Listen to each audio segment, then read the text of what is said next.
नमस्कार, आदाब। शख्सियत में मैं समीना आप सबका स्वागत करती हूँ। आज की जो शख्सियत हैं उनके लिए अगर मैं ये कहूँ कि नदी जब किनारा छोड़ देती है, राह की चट्टानों को भी तोड़ देती है। बात छोटी सी भी अगर चुप जाए दिल में तो जिंदगी के रास्ते और दिशा बदल देती है। कुछ ऐसा ही हुआ इनके साथ। जमींदार घराने से ताल्लुक़ होने के नाते समाज और उसकी नब्ज को काफ़ी करीब से देखा, सहा और महसूस किया। और जो महसूस किया वो कागज़ पर कुछ यूं उतारा कि वो अपने आप में इतिहास रच गया। शख्सियत में आज हमारी मेहमान हैं मशहूर व मारूफ लेखिका चित्रा मुद्गल।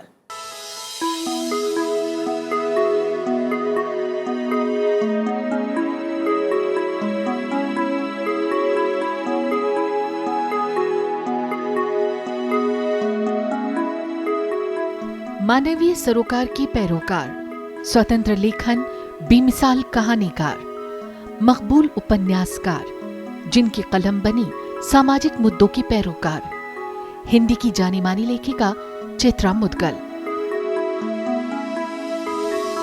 चित्रा मुद्गल का जन्म 10 दिसंबर 1943 को चेन्नई में हुआ।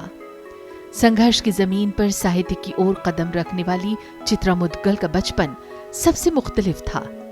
जमींदार परिवार में अपनी आंखें खोली, जहां जिंदगी जीने और चीजों को बरतने का अंदाज बिल्कुल अलग था। सामंतवादी सोच के बीच चित्रा मुद्गल का बचपन उन बहुत से सवालों को जानने समझने में बीता जो उनके लिए तकलीफदेह भी थे, और यही वजह रही कि बचपन से ही उनके अंदर इन व्यवस्थाओं को लेकर विद्रोह रहा। यहाँ से शुरू हुआ सफर मुंबई विश्वविद्यालय तक पहुंचा। लेखन के अलावा उनकी रुचि चित्रकला और नृत्य में भी रही। मुंबई में ही उनकी मुलाकात अवध नारायण मुद्गल से हुई। रास्ता एक था, सोच एक थी, सो जिंदगी साथ बिताने का सपना भी हकीकत में बदल गया। वक्त के साथ बहुत से नए रिश्ते भी जुड़ते गए और इन्हीं रिश्तों से उनके कलम ने रचा इतिहास आवा के रूप में। और इसके बाद एक से बढ़कर एक रचनाएं साहित्य की दुनिया में छा गईं। इस दौरान वो प्रसार भारती बोर्ड की सदस्य भी रहीं। वहीं national film award jury, censor board जैसी अनेक संस्थानों के साथ जुड़ी और अपना सार्थक योगदान भी दिया। उनकी रचनाओं को सीरियल्स के रूप में टेलीविजन पर भी दिखाया गया। अपने इस सफर में उन्हें बेशुमार अवार्ड से नवाजा गया।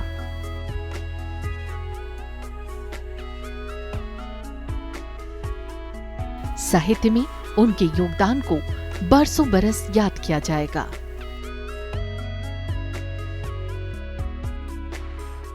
बहुत बहुत स्वागत चित्रा जी प्रोग्राम शख्सियत में। बहुत खुशी है और आपका बहुत बहुत शुक्रिया हम लोगों के लिए वक्त निकालने के लिए। बहुत खुशी हूँ क्योंकि अक्सर मैं ये प्रोग्राम आपका देखती हूँ और देखा है मैंने। आप ही की बात से मैं इस प्रोग्राम की शुरुआत करूंगी। आपने कहा कि लेखन जो रहा वो मेरे लिए सिर्फ आत्मसंतुष्टि नहीं रही, बल्कि उन लोगों के लिए रहा जो कहीं ना कहीं असहाय, अपने आप को अकेला महसूस करते हैं। किस तरह से रखना चाहेंगे अपनी इस बात को आज शख्सियत के माध्यम से? मुझे लगता है कि समीना, लेखक होना उसे सर्जक कहा गया है। लेखक तो एक क्लर्क होता है। लेखक से जो सर्जना लिखवाती है वो अपनी मेज पर बैठकर लिखता है, वो लिखने वाला होता है। लेकिन जब सृजनात्मक लेखन से जुड़ता है व्यक्ति तो एक सामाजिक सरोकार की जिम्मेदारी इसके ऊपर होती है। जब समझना शुरू किया तो लगा कि लेखन तो बिल्कुल अलग चीज़ है, सृजनात्मक लेखन अलग चीज़ है। और अगर मैं लिखना चाहती हूँ तो क्या मैं इसलिए लिखना चाहती हूँ कि अपना नाम छपा हुआ देखना चाहती हूँ? क्या मैं इसलिए लिखना चाहती हूँ कि पाठकों के पत्र मुझे मिले, वाहवाही मिले? मुझे लगा नहीं, ये सब तो ऊपरी चीज़ें हैं। और ऐसा मन करे तो स्वाभाविक भी है, लेकिन लेखन समाज के प्रति प्रतिबद्ध होता है और मैं जो कुछ भी लिखूं उसमें मैं न हो करके वो लोग हों जो मेरी आवाज़ के माध्यम से अपनी आवाज़ को बुलंद करें, अपनी आवाज़ को अभिव्यक्ति दें, अपने मन की परतें खोले, अपने मन की गांठें खोले, अपनी दुश्वार जिंदगी की विडंबनाओं को कहीं न कहीं लाके सामने रख दें, और जब वो रचना छपे तो वो पढ़ें और पढ़ के लगे अरे ये उन्हीं की बात ये है। उन्हीं की बात है। ब्यूटीफुल। चित्रा जी, मैं लेखन पर और आगे बात करेंगे, लेकिन जो इस वक्त मेरे जहन में आ रहा है कि बचपन बेहद हसीन बचपन होता है। हम सब की ज़िंदगी में बहुत खूबसूरत यादें जुड़ी होती हैं। उसमें माता पिता भी होते हैं, संगी साथी भी होते हैं, बूढ़ी काकी भी होती हैं। कुछ यादें आप शुरुआत में हमसे शेयर करें आपके बचपन की, फिर उसके बाद। पहली चीज़ तो शमीरा, मैं ये कहना चाहती हूँ कि तुमने जो बचपन को लेकर के कहा, बचपन बड़ा खुशगवार होता है और बड़ा नटखट होता है, सारी स्वतंत्रताएं होती हैं, जहाँ भी गेंद फेंके किसी चीज़ से भी टकरा जाए क्या फ़र्क पड़ता है। लेकिन संयोग से मैंने ऐसा बचपन नहीं जिया। मैंने ऐसे बचपन के बारे में पढ़ा और ऐसे बचपन की कल्पना करती रही। मुझे लगा कि मेरा बचपन तो जितनी बड़ी बड़ी 4 दीवारियां थी घर आंगन की, उससे भी ज़्यादा बिना ईंट और गारे की भी कुछ ऐसी दीवारें थी अनुशासन के नाम पर। आंगन में तुम खेल सकती हो, घर के दरवाजे पर नहीं, घर के मुख्य द्वार से निकलकर तुम जा नहीं सकती हो, क्योंकि वहाँ मर्दों का बैठका लगा हुआ, हुक्कों की गुड़गुड़ाहट है, लोग आए हुए हैं, हाथी बंधा है। तो क्या मैं नहीं निकल सकती? इसलिए नहीं निकल सकती क्योंकि मैं लड़की हूँ। जमींदार फैमिली जिसे कहते हैं ना, वो जो एक आपको विरसे में मिली, तो उसमें बंधन बहुत रहे। बंधन बहुत, और उनकी बंधन और लोगों के बंधनों से कुछ ज़्यादा ही। अपनी प्रतिष्ठा, और कैसी प्रतिष्ठा मेरी समझ में आज तक ये सवाल नहीं आया है। लेकिन हाँ, मैंने अपने बचपन को अपने पोती पोतियों में खूब जिया। लेकिन अगर मैं बात करूं आपके लिखने की, तो चीज़ों को तो चूंकि आपकी जो बातचीत है उससे लगता है कि बचपन से आप चीज़ों को बहुत बारीकी से देखती समझती रहीं। फिर लिखने की शुरुआत कब होती है, कैसे होती है, और वो सफ़र कैसे शुरू हुआ? लिखने की शुरुआत तो स्कूल की जो पत्रिका थी उसके लिए आग्रह हुआ कि लिखिए, कहानी लिखिए। तो हमने कहा कैसे लिखी कहानी? तो हमारे हिंदी के अध्यापक ने कहा तुमने अपने पाठ्यक्रम में कहानियाँ पढ़ी हैं? मैंने कहा हाँ, मैंने इस दर्जे में ये कहानी पढ़ी थी, इस दर्जे में गुल्ली डंडा पढ़ी थी, और इसमें ठाकुर का कुआं पढ़ी थी। तो बोले कहानी पढ़ी है, किसकी कहानी थी? मैंने कहा प्रेमचंद की थी। तो बोले फिर जैसी कहानी पढ़ी ऐसी कहानी लिखो। तो मैंने कहा लेकिन कैसे लिखूं? तो बोले तुम अपने गांव के दिन याद करो। जब ठाकुर का कुआं पढ़े तो मुझे फिर याद आया कि मेरे घर के दरवाजे पे भी वैसा ही कुआं है, और उस कुएं पे सिर्फ ठाकुर खानदान के लिए ही कहारिन पानी भरती है। अच्छा। कोई और नहीं भर सकता। तो तब जब मैंने ये कहानी पढ़ी थी, तब मैंने छोटे होने के बावजूद सोचा था कि ये क्यों है। मतलब हाँ, हमारे यहाँ भी तो गांव में ऐसा है कि फला टोले में, दलित टोले में हम लोग जा नहीं सकते। दलित टोले की औरतें आती हैं, नालियाँ साफ करके चली जाती हैं, टट्टियाँ साफ करके चली जाती हैं, लेकिन हम उन्हें छू नहीं सकते हैं। तो वो घटना मेरे दिमाग में, छू नहीं सकते हैं, वो दादी का चांटा याद था। और तो मैंने डोमिन का की कहानी लिखी, और मुझे याद आया तब मैं 6-6.5 वर्ष की रही होंगी। मुंबई से गांव गई थी छुट्टियों में। तो दादी ने कहा कि जब डोमिन ने काम कर लिया, टट्टी वगैरह साफ कर ली, तो वो नहा होता है आंगन की तरफ, तो वहाँ आके बैठ गई। तो दादी ने कहा कि ये लो, ये कटोरा भर, टोकनी भर अनाज, और ये पने थी, मोटी मोटी रोटियां जो होती हैं, वो रोटी, उस पर किल्हा अचार, आम का समूचा अचार रखे कि जाओ दे आओ उनको ना। तो मैं देने के लिए गई, तो उनके कोंच में अनाज जो था बिखर गया। तो मुझे याद आया बिखर गया, और मैंने उस अनाज को समेट दिया बैठ के उनके कोंच में ना। तो दादी आई और पकड़ा, उन्होंने 2 चांटे लगाए मुझे ना। ये क्या किया, छू लिया तुमने? मेरे मन में प्रश्न आया कि एक दिन मैंने कहा था डोमिन आई, तो दादी ने ही डांटा था, डोमिन नहीं, डोमिन काकी कहो। तो डोमिन काकी कहलाती हैं। अपनी काकी को मैं छूती हूँ, बड़ी अम्मा को जो मेरी काकी लगी, लेकिन डोमिन को काकी कहा और छू लिया तो मुझे चांटा पड़ा, और काकी को छूती हूँ और लटकती हूँ, उनकी पेट से चिपक जाती तो दादी चांटा नहीं मारती। तो कुछ चीज़ें ऐसी थी जो कथनी और करनी के अंतर को, यानी रिश्ता आप सिर्फ जबान से कायम करते हैं, शब्दों के माध्यम से, संज्ञा के माध्यम से, इस रिश्ते का ये नाम, लेकिन आप के मन में वो बात उस रिश्ते को लेकर है नहीं, वो आपको छोटा ही लगता। तो कुछ सवाल जो इस तरह के थे, तो पहली कहानी मैंने अपनी कक्षा के लिए लिखी, कक्षा की पत्रिका के लिए, वो थी डोमिन का की, कच्ची पक्की थी, और लेकिन वो घटना मुझे प्रेमचंद के ठाकर का कुआं से ही याद आई थी और मैंने लिखा। तो ये माना जाए कि आपके आसपास का जो माहौल रहा उसका बहुत बड़ा असर पड़ा आपके लेखिका बनने को। बहुत बड़ा असर पड़ा, क्योंकि हर चीज़ में प्रतिबंध, हर चीज़ में जैसा हम चाहते हैं वैसा ही हम सोचते हैं हमारे बच्चे भी सोचें और करें, और फिर उसके ऊपर आडंबर, दिखावा, और ये भी देखते थे कि हमारे घर में हम लोगों को साथ जिस तरह का बर्ताव होता है, मैं जिस टोले से गुजरती थी निम्न वर्ग के, वहाँ मैं देखती कि नहीं, औरतें और बच्चे बैठे हैं, भैंसियाँ भी भौं भौं कर रही है और बकरियाँ भी मिमिया रही हैं, और वो बाकायदा लेड़ियाँ उसकी इकट्ठा कर रहे हैं। बच्चे ने कहा काहे के लिए, कि फला के घर में पुदीने की क्यारी उसमें डालनी है, बकरी की लेड़ी। तो मुझे लगा कि हम लोग नहीं छू सकते, हम लोग नहीं, क्योंकि करने वाले तो ये करने वाले हाथ लगा सकते हैं, हम लोग लगाएंगे तो अपवित्र हो जाएंगे, और वही हमारी ही केरियों में डालेंगे, और उस वही केरियों में उगा हुआ पुदीना हमारे घर में आएगा और खाएंगे भी, और खाएंगे भी। तो मुझे लगा कि ये तो बड़ा नाक घुमा करके चीज़ें जो हैं, और हम फिर भी बड़े अच्छे पाक साहब बने रहे। तो बहुत सी ऐसी चीज़ें थी जो मन में विद्रोह पैदा करती थी। तो घर के माहौल ने आपको एक तरह से विद्रोही बनाया, और फिर चित्रा मुदगल एक से बढ़कर एक रचनाएं करती चली जाती ये हैं। लगा कि मैं लिखूंगी और लोग पढ़ेंगे तो वो ये तो समझेंगे ना कि हम कहते कुछ हैं और करते कुछ हैं, मानते कुछ। आपके कुछ अपने हैं चित्रा जी जिन्होंने अपनी राय का इजहार किया है आपके आज तक के सफ़र को लेकर। मैं चाहूँगी आप उन्हें भी देखें और फिर अपनी राय से हमें नवाजें। आइए देखते हैं। चित्रा जी से मेरा ख्याल है मेरी मुलाकात 1963-64 के आसपास हुई होगी।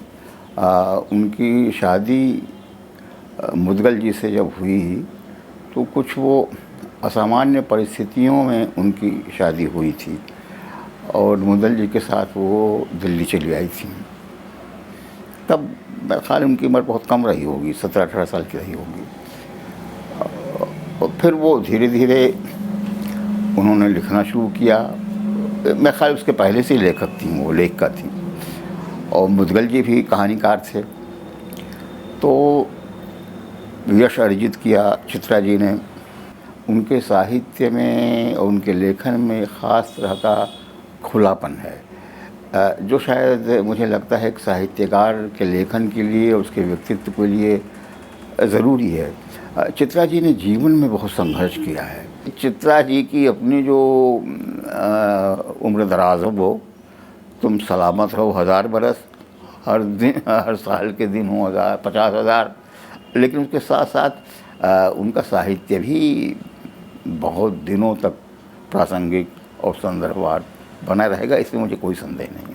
चित्रा जी बेहद एक सहज और सरल स्वभाव की लेखिका हैं। चित्रा जी बहुत गहराई से अपनी जड़ों से भी जुड़ी हुई हैं, और उनके साहित्य में इसीलिए अवध का जो पूरा इलाका है, अवध का जीवन, अवध की शैली, अवध की मुहावरे, कहावतें, वो सब के सब उनके जीवन में समाया हुआ है। चित्रा जी ऐसी लेखिका भी हैं जो कि केवल बहुत स्थूल तरीके से दुनिया को नहीं देखती हैं, बहुत उनका नारीवादी नज़रिया भी बहुत स्थूल नहीं है, बल्कि वो लगातार अपने को अन्वेषित करने वाली लेखिका हैं।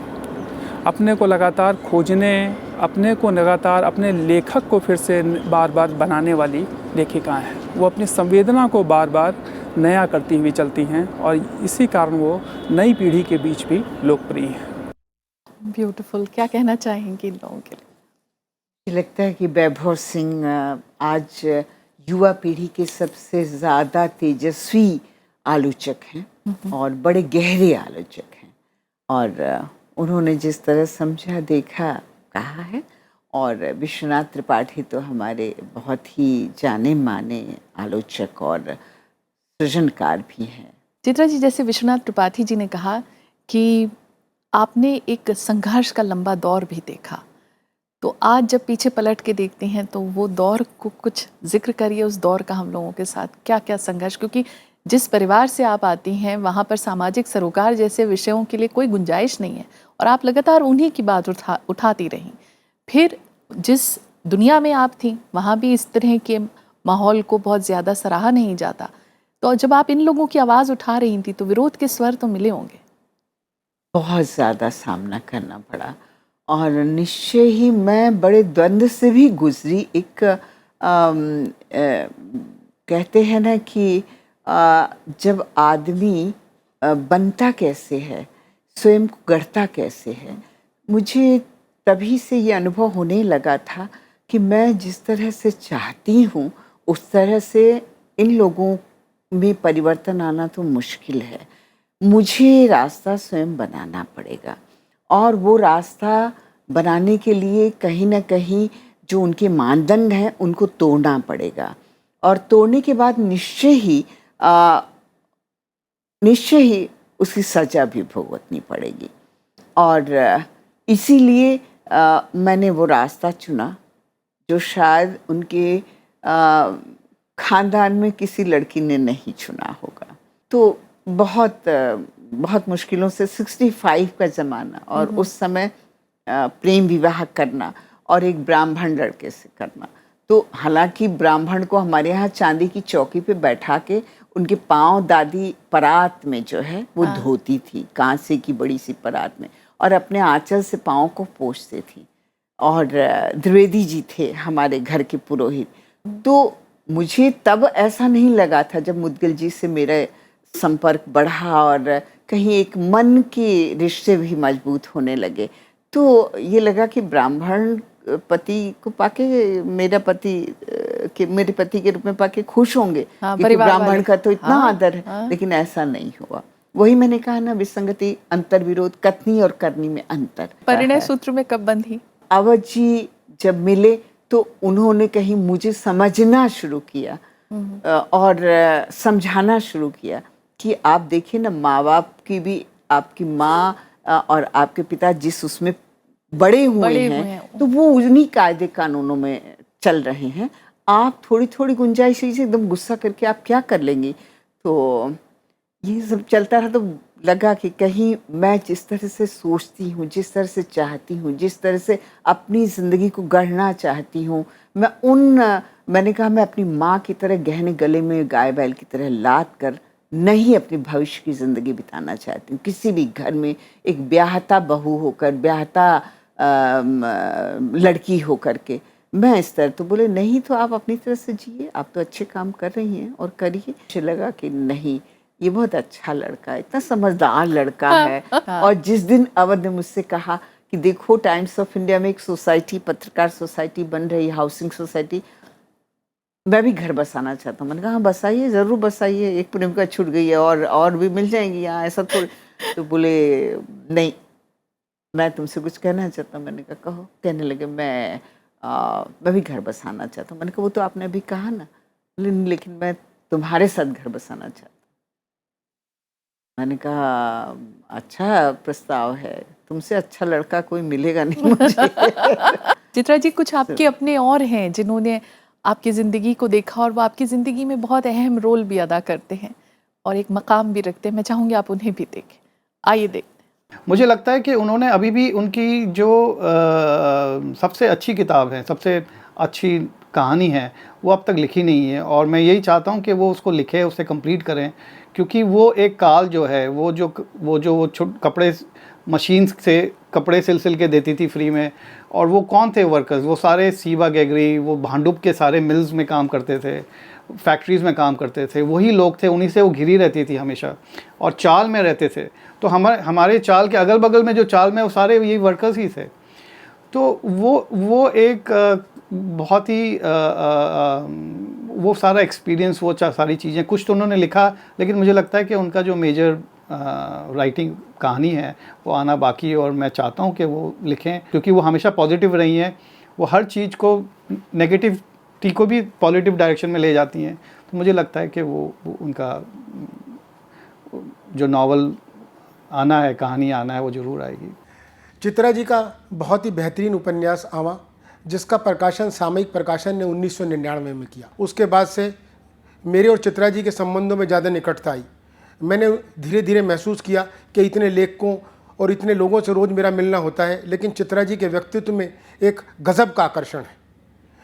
वो एक ममतामयी नारी हैं, एक अच्छी दोस्त हैं, और जब भी उनसे मिलो तो ऐसा लगता है कि जैसे ये मुलाकात, घंटों की मुलाकात भी बड़ी अधूरी लगती है। लगता है कि फिर इनसे मिला जाए। कई बार मैंने उनसे बहुत जीवन में सीखा है कि किताब, लेखक और उसके सामंजस्य को कैसे बनाया जाए और कैसे रिश्तों में मधुरता और चीज़ों को किया जाए। उन्हें मेरी दिल से शुभकामनाएं। वो स्वस्थ रहें और अच्छा लिखें और हम सब के लिए और अच्छा करें। क्या कहना चाहेंगी चित्रा जी? महेश बहुत समझदार लड़का है, प्रकाशक तो बहुत हैं, लेकिन जब मैंने इसे आवा दी थी और मेरे हिसाब से मेजर काम था। मेरी ज़िंदगी का बहुत बड़ा संघर्ष का पक्ष आमा में है, ट्रेड यूनियन की विसंगतियाँ और ये सब, और पाठकों में बहुत मकबूल भी हुआ और आज तक जो है। बिल्कुल। तो मुझे लगा था ये यंग युवा लड़का जो जगदीशी, जो इसके पिताजी थे, ये कैसे संभालेगा। लेकिन इसकी योजनाएं एक के बाद एक, इसने जो उपन्यास छापे, किताबें लेखक के हाथ से निकलती हैं तो वो लेखक की किताब नहीं रह जाती, वो विशाल पाठक वर्ग की अनेक जिंदगियों, अनेक तरह की जिंदगियों में से किसी एक जिंदगी किताब होती है। बेटे राजीव की बातें सुनकर समीना मन भर आया, बहुत पीछे लौट गए। उसने ठीक ही कहा, मजदूरों की बस्ती, 5 खोलियों के बाद एक संडास और लाइन लगा करके खड़े रहना, और तो उस संघर्ष का वो गवाह है। वो उन्हीं बच्चों के बीच खेलता था। जब कभी मैं बाहर से काम करके आती थी, उन्हीं के घर जा कर के वो मांग कर कुछ खा लेता था। जैसे अभी राजीव जी ने कहा ना कि आपकी एक कहानी अभी बचती है जो वो इंतजार में है कि आप लिखें। तो उसने ठीक है, वो हमेशा कहता है, वो मेरे लिए फ्रेंड, गाइड, फिलोसोफर अवध की तरह ही रहा है। तो ये है कि मेरे बच्चों ने भी बहुत संघर्ष किया मेरे साथ। चलते चलते चित्रा जी, मैं ज़रूर जानना चाहूँगी कोई एक बात जो आप शेयर करना चाहें हमसे, जो अब तक के हम आपसे नहीं पूछ पाए। मैं ये कहना चाहती हूँ समीना, हमेशा मुझे ये ज़िंदगी में मेरे लिए बड़ा प्रेरक रहा है। जब मैं लोगों को देखती हूँ कि मुझे ऐसा चाहिए, मुझे वैसा चाहिए, मुझे ये चाहिए, तो मैं ये पाती हूँ कि लोगों के भीतर से छोड़ने का जज्बा जो है ख़त्म होता चला जा रहा है। वो सिर्फ पाना चाहते हैं। जब और एक लेखक वर्ग में जब लोग सिर्फ अपने पाने के बारे में सोचते हैं, तो मुझे लगता है कि सामाजिक दायित्व तो कहीं कमज़ोर होता है उनका, उनकी दृष्टि कमज़ोर होती है। जब तक आपको छोड़ना नहीं आएगा, जो कुछ आपको नहीं चाहिए वो आप तय नहीं कर लेंगे ज़िंदगी में, और जैसा चाहिए उसको बनाने के लिए आप काम नहीं करेंगे, तब तक आप ज़िंदगी से कुछ पा नहीं सकेंगे। ज़िंदगी आपको कुछ दे नहीं पाएगी। आप उम्मीदें लगाए रखिए। फिल्मों से हम लोग कहीं ना कहीं सब जुड़े होते हैं, और आप तो फिल्म सेंसर बोर्ड में रहीं, नेशनल फिल्म की आप जूरी मेंबर्स में रहीं, प्रसार भारती से आप जुड़ी रहीं। कोई एक गाना जो आपको आज हम लोगों के साथ याद आ रहा हो इस मौके पर? मुझे एक फिल्म समीना बहुत पसंद है, जिसे टीवी पर भी बार बार दिखाया जाता है, और मैंने उसकी सीडी भी रखी हुई है, जैसे सागर सरदी की बाजार फिल्म मुझे बहुत अच्छी लगती है। और आंधी, गुलजार साहब की ना, और आंधी का वो गीत जो संजीव सुचित्रा सेन के लिए, तुम आ गए हो। हाँ, तुम आ गए हो,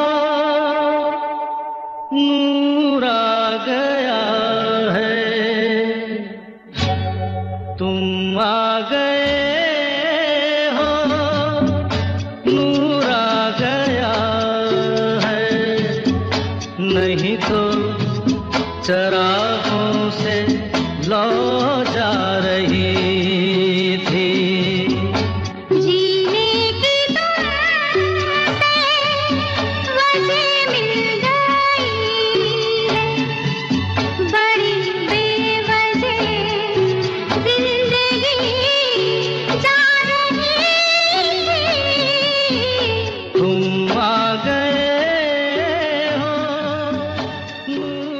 चित्रा जी, आज आप शख्सियत में तशरीफ़ लाई, आपका बेहद शुक्रिया। मैं भी बहुत बहुत तुम्हें धन्यवाद देती हूँ। और इतने लोगों से उन दर्शकों तक, जिन दर्शकों तक शायद पहुँचने का मौसम नहीं मिला कभी मुझे, कि मैं उस खुशगवार मौसम से गुजरूं और उनसे सामना कर सकूं। मुझे देखेंगे सुनेंगे तो कुछ सवाल उपजेंगे ना, कभी हो सकता है चिट्ठी लिखेंगे, ईमेल कर। मुझे बहुत अच्छा लगा आपके बहुत प्रोग्राम बहुत शुक्रिया चित्रा जी। तो शख्सियत में आज फिलहाल इतना ही। ऐसे ही खूबसूरत और ताबिंदा सितारों का सिलसिला जारी रहेगा। इजाज़त दीजिए, नमस्कार, आदाब।